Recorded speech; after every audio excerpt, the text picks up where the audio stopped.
it's not something that I would wish on anybody, is to live out on the streets, you know? For somebody that really never has been on the streets, you can't really explain how it is. It's all you can really say is it's hard. You know, it's hard, it gets cold, it gets lonely, and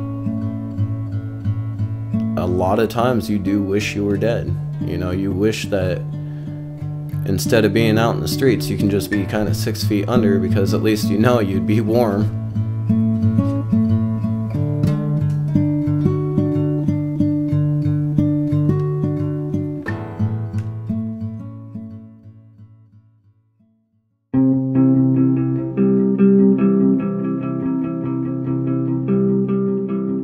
When I first became homeless when I was 16, I honestly didn't see myself living past 18. I hit 18 and I was just like, okay, I'm not dead yet, what? You know, I expected maybe like a brain aneurysm or a heart attack or something because of my lifestyle that I was living.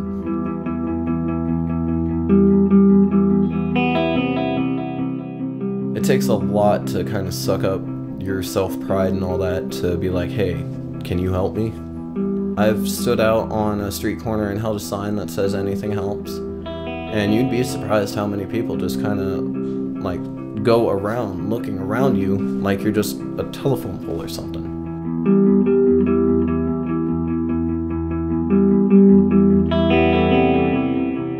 I sat down with my grandma and grandpa. I asked them, I was just like, can you tell me about my dad, like why he left and all that? And they told me that he didn't quite leave by choice. It was more of my grandpa's persuasion and my mom leaving him. But he threw me across the room when I was 10 months, and the only thing that saved my life was the couch.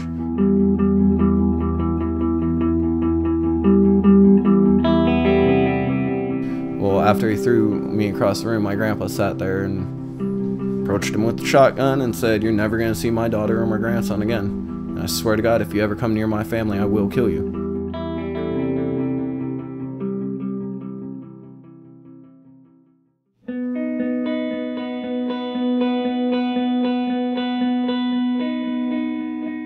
I never considered myself homeless because I've always lived in a house or a hotel where I've always had a roof over my head. Like when you think of homeless people, you think of people that live on the streets. My counselor told me at the end of my first semester in my senior year, "I don't think you're going to graduate. You have so many people that doubt you. And the people that doubt you, you just don't really like. And when they give you something that they thought you would never get, like your diploma, yeah, that's an amazing feeling."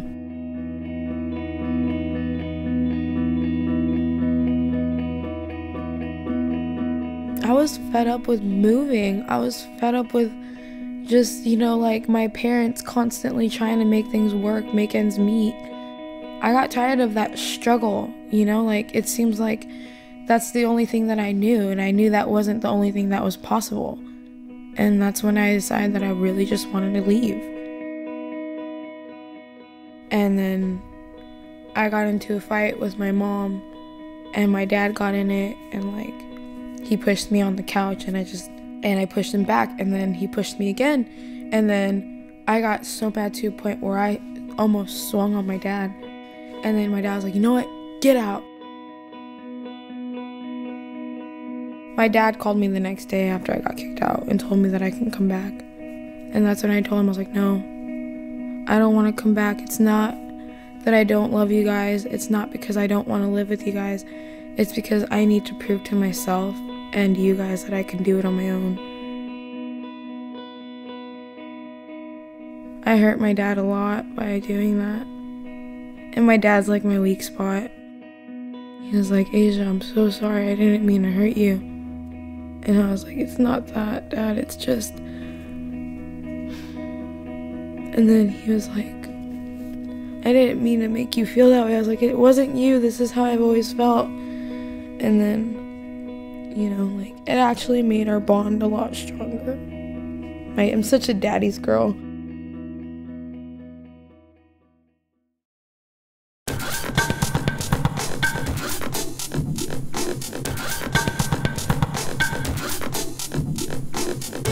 He always liked to go for my throat. I don't know why, but he always would grab me by the throat. I remember this one time he launched himself over his queen-size bed and tackled me to the ground and sat on my chest and grabbed my throat until my mom was screaming at him to get off.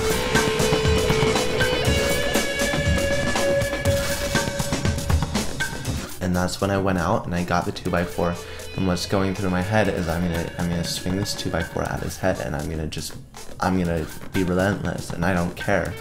I go to juvenile hall, and so as I was like dragging this 2x4 into the house, I'm thinking, you know what, I have a life ahead of me. I don't want to be like him. I don't want to end up like him. And so I walked in, and I could have beat the shit out of him. And I chose not to. And I looked at him and I said, I'm a bigger man than you.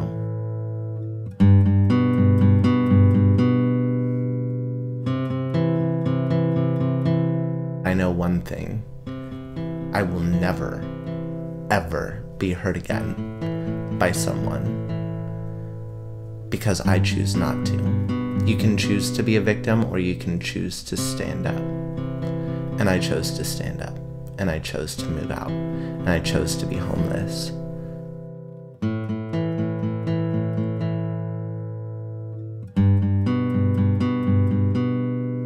I'll admit it, I was scared. You know, I'd never slept on the street before. I didn't have any money to my name. So in Sonoma, there's a big theater, the Sebastiani Theater, and it has the most amazing acoustics. It's beautiful. And so I used to go there late at night, you know, after the plaza, the Sonoma Plaza would die down and people wouldn't really be there, and I would sing there, and I realized that I loved it. And I got a hat and I got a little sign that said acapella for change. Because I wanted to change my life. Living in a house of cards. Living in a house of cards. In order for somebody to basically get out of the darkness and whatnot, they have to know that there is a light out there. You know, you just got to look for it. And it doesn't even have to be, you know, a significant other. You know, it doesn't have to be a spouse, partner, anything like that. It doesn't have to be a friend or anything. In all honesty, it can be even the simplest of things, you know, like just doing something you like to do. Like me, when I was homeless and whatnot, and I was on my hardest times, I would go around to the parking garages and I'd skate down them, because the sound of the wheels going down the parking garages and stuff on my longboard, it basically is like when you sit there and tell a baby shh, because it reminds you of like the calmness of the mother's womb and whatnot. That's basically what it is. It's a very calming feeling for me.